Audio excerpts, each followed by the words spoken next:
So here is the bucket on the belt clip. As you can see, it fits most all bucket on the belt, as you can see.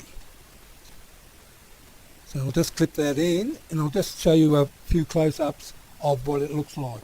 Now here we've got the belt clip and the clip that attaches to the bucket and the clip buckle onto the bucket.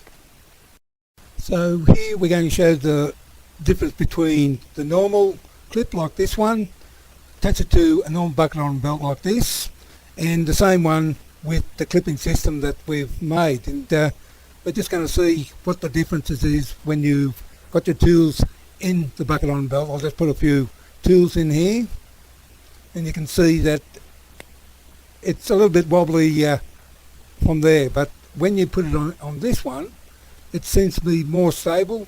You walk along, it's quite stable. I'll just swing it around there, just take all this out, and it just clips off like this. Hang on, we'll get it.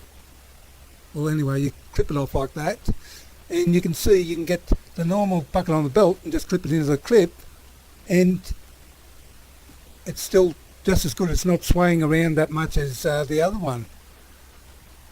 And I'll just put my bucket on the belt with the clip on it, and it seems to work quite okay too. So what do you think? I think they're both about the same, but it does make it much easier to use it on your belt. And well, I suppose that's about it.